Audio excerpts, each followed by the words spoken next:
Ça c'est du petit poney ça. Ça c'est du petit poney. Voilà. Bon bah les gars. Oh putain j'ai les cheveux dans la gueule. Petite balade et tout.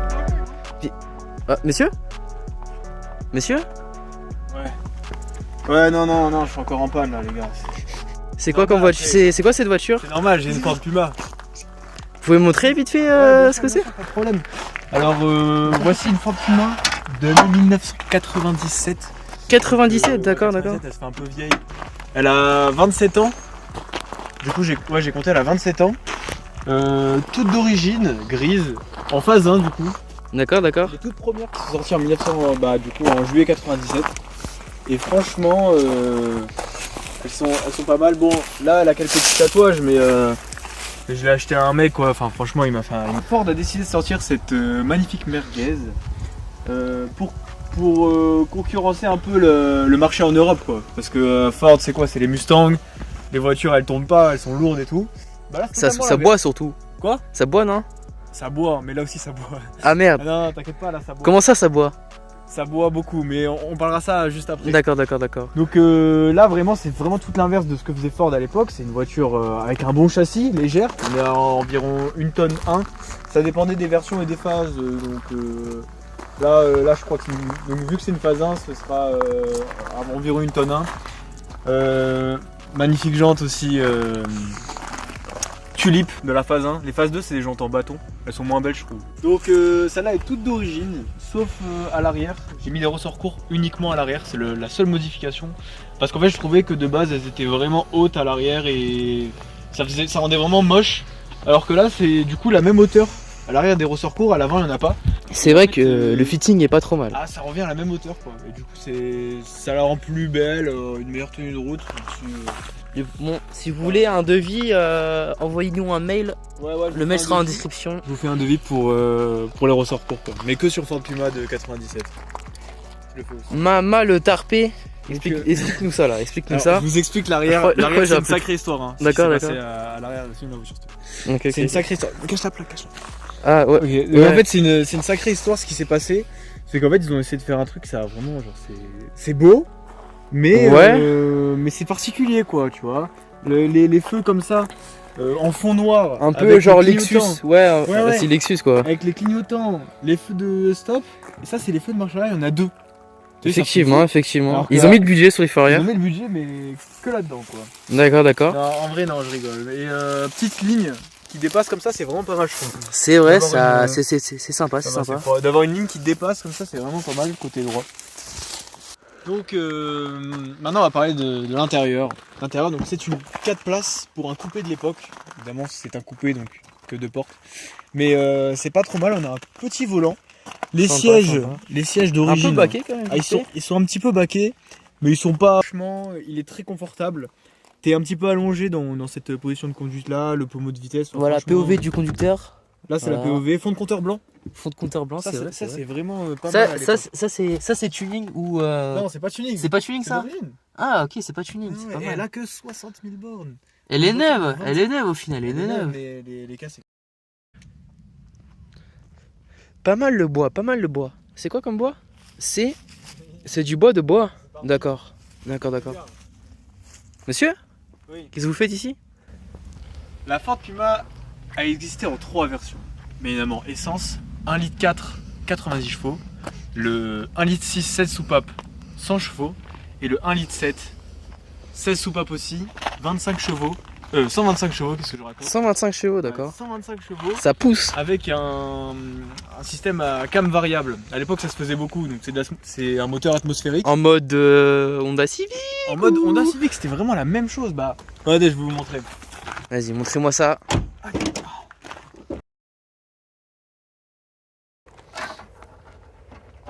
Bon, il n'y a pas grand chose à voir à part un magnifique Zetec S 16 soupapes. À cam variable, donc en fin de compte c'est un système qui fait que à bas régime le moteur sera très rond mais agréable à la conduite. Le système fait que à bas régime vous avez des cams un petit peu rondes qui permettent d'avoir un moteur assez confortable, et après à haut régime vous avez des cams plus pointus qui vont ouvrir plus longtemps les soupapes, et ça va faire que là la puissance se délivre. Et d'ailleurs La puissance est annoncée à 125 chevaux à 6300 tours minute et le rupteur est à 6800. Donc en fait, les 125 chevaux ils sont tout en haut et à partir de 3000, 4000 en dessous, il n'y a rien quoi. Enfin bon, il n'y a pas beaucoup de puissance mais ça suffit pour se déplacer. Donc franchement, c'est une bonne voiture. Mais bon, vu que c'est un moteur atmosphérique, il boit beaucoup. Genre par exemple j'ai un 4x4 aussi, il boit moins le 4x4 pour vous dire. Ça boit du 98 ça. 98. Ouais. Mais le truc avec ça c'est que on a un petit réservoir, pardon. C'est un réservoir de 30 litres. Mais si tu roules tranquillement, ce qui n'est pas mon cas, si tu roules tranquillement, franchement il consomme pas tant que ça. Ouais, j'ai un petit problème aussi, elle bouffe du liquide de refroidissement, elle bouffe de l'huile quoi. Ah. Mais ça c'est normal. Oui, non mais je pense que c'est tuning ça. Non mais c'est les vieilles voitures, elles sont toutes comme ça. Oui, hein. ouais, façon, je pense que c'est... les voitures sont comme ça. Bon, on passe à la partie la plus importante, le coffre. Le coffre, d'accord. Je passe par l'autre côté. Et ben regardez comment ouvrir ce coffre, vous vous dites. Ah c'est là. Comment on l'ouvre? Ah non, c'est là. Non. C'est pas là? Non, c'est pas là. Regardez, ici Oh, est incrusté le bouton d'ouverture du coffre. ça c'est beau ça. Ce bruit j'aime bien. C'est bruit satisfaisant. Donc il faut savoir que absolument toutes les Ford Puma ont ce problème-là, le problème de la plage arrière. Que ce soit en phase 1 ou en phase 2. Donc là normalement elle est comme ça, moi je l'ai enlevée parce que j'ai dû faire un truc une fois. Ah.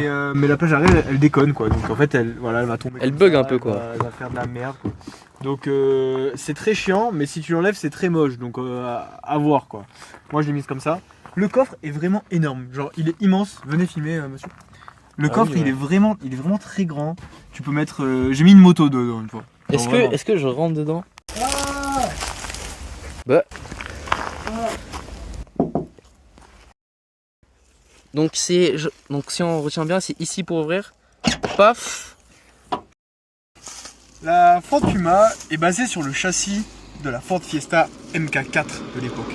C'est-à-dire que même si cette voiture est plutôt rare, on la voit pas souvent, on en voit beaucoup des Ford Fiesta.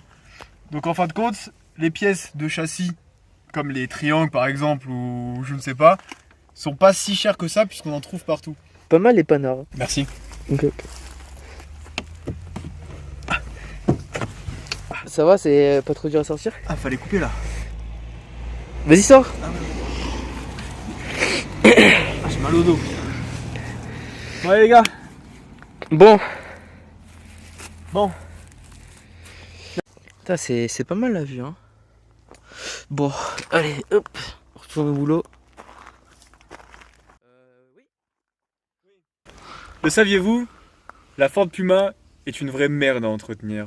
Niveau prix, c'est plutôt raisonnable. J'ai acheté cette voiture 2500 €, même si au final elle me revient à 5000 vu qu'elle avait beaucoup de problèmes. Mais bon, on s'en fout, c'est la passion quoi.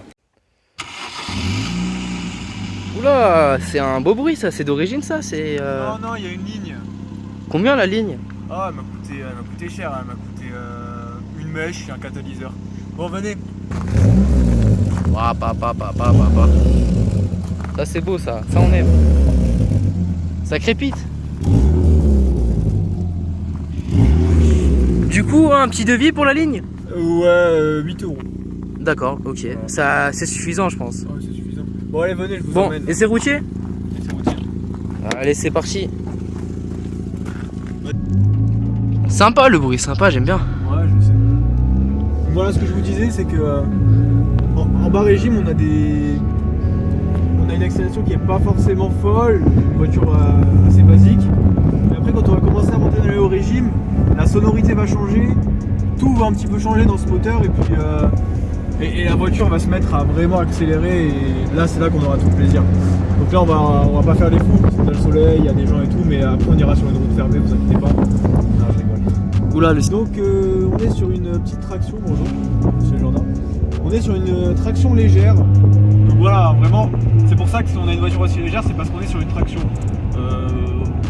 Et oui, moins de transmission, c'est plus léger. Exactement, puisqu'on n'a pas besoin d'arbre de transmission.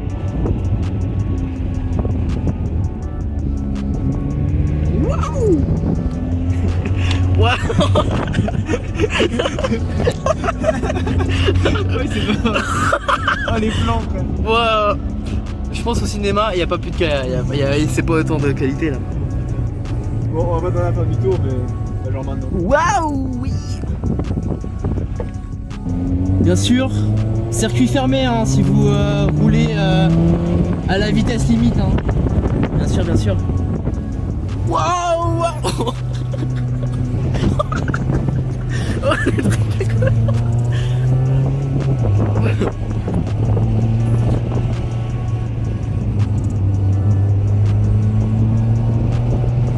Elle est pas mal la vue hein. Ah, on a une belle région quoi. Et oui hein.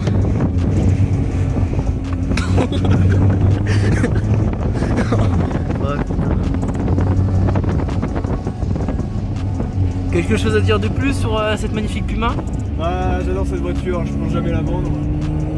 Si elle meurt, c'est avec moi. Et si je meurs, c'est avec elle. Effectivement. Oh.